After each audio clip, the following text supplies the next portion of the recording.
Good afternoon, student. Today we will learn the chapter 1 of Hindi book बसंत हम पंछी उन्मुक्त गगन के। हम पहले क्लास में क्या पढ़ चुके हैं? इसका first stanza, second stanza, third stanza. आज पढ़ेंगे फोर्थ, फिफ्थ एंड सिक्स्थ। इस कविता के कवि हैं शिवमंगल सिंह सुमन। कविता में कवि पक्षियों के बारे में बोलना चाहते हैं कि पक्षियों को इच्छा क्या होती है, पक्षी क्या करना चाहते हैं अपनी ज़िंदगी में, यह कवि व्यक्त करना चाहते हैं। सो स्टूडेंट, यही पंक्ति स्टार्ट करिया पूर्व आम प्रथमे आपको टिके रिवाइज करदे। फर्स्ट 3टा पंक्ति खाली रीड करदे। Okay, so student let's start. हम पंछी उन्मुक्त गगन के पिंजरबद्ध न गा पाएंगे, कनक तीलियों से टकराकर पुलकित पंख टूट जाएंगे।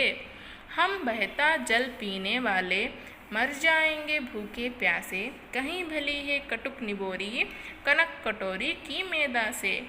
स्वर्ण श्रृंखला के बंधन में अपनी गति उड़ान सब भूले, बस सपनों में देख रहे हैं तरु की फुनगी पर के झूले। हम इतने तक पढ़ चुके हैं।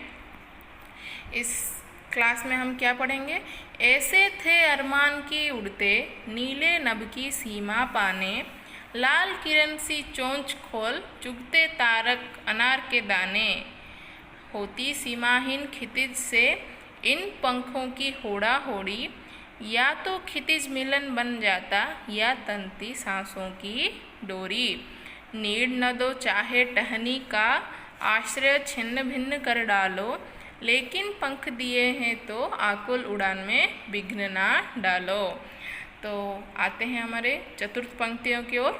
ऐसे थे अरमान के उड़ते नीले नभ की सीमा पाने।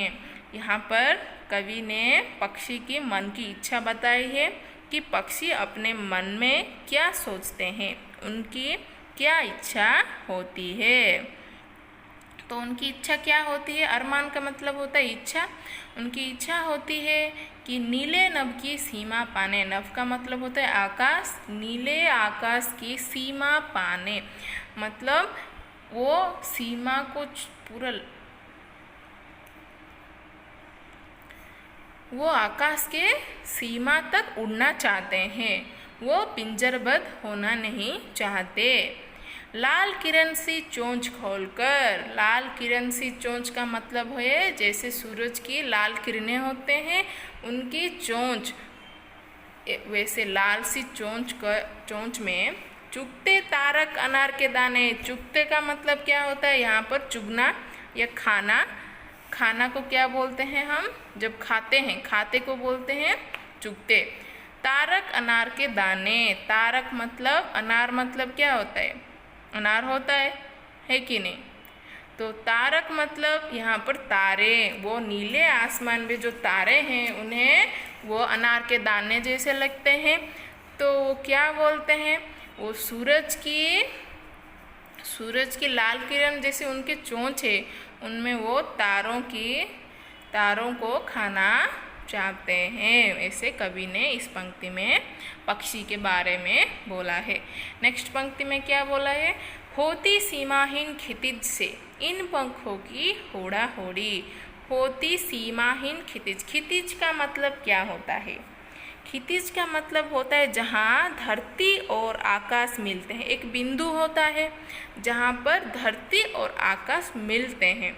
सीमाहीन का मतलब क्या होता है? सीमा का मतलब क्या होता है? बॉर्डर या जहाँ पे कोई चीज़ समाप्त होती है उसको उसकी सीमा बोलते हैं। तो सीमाहीन का मतलब क्या होता है? कि उनकी कोई भी सीमा नहीं होनी चाहिए। सीमाहीन खितिज, इसका टोटली मतलब क्या होता है? एक बिंदु है जहाँ पर धरती और आसमान मिलते हैं, उसको खितिज बोलते हैं।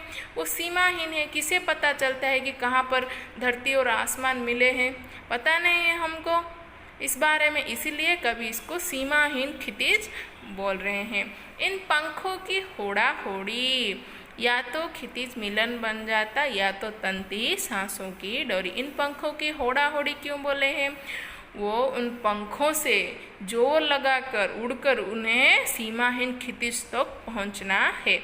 ये उनकी अरमान है। किसकी? पंछी की अरमान। या तो क्षितिज मिलन बन जाता या तंती सांसों की डोरी।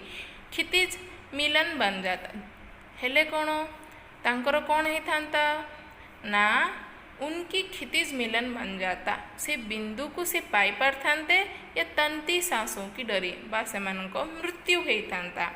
वो उन क्षितिज को पा लेते और वो उनकी वहाँ पर मृत्यु हो जाती। क्यों?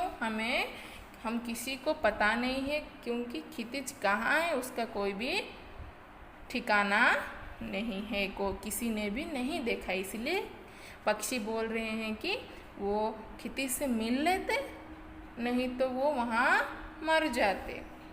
नीड न दो चाहे टहने का, आश्रय छिन्न भिन्न कर डालो, लेकिन पंख दिए हैं तो आकुल उड़ान में विघ्न न डालो।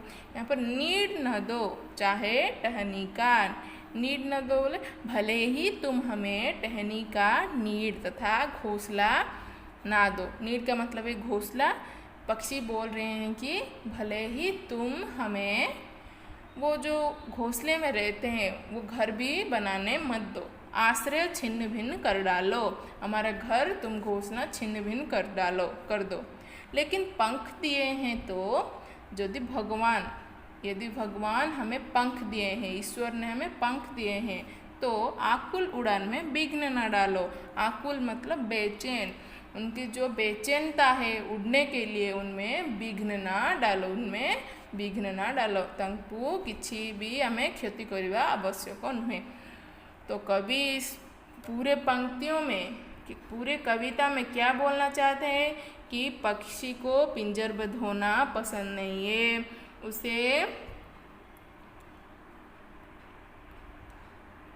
उसे बाहर नदी जंगल वन में रहना पसंद है।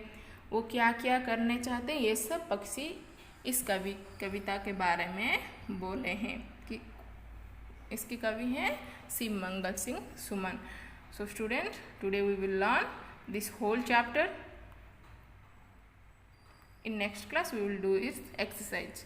Okay, take care student. Bye.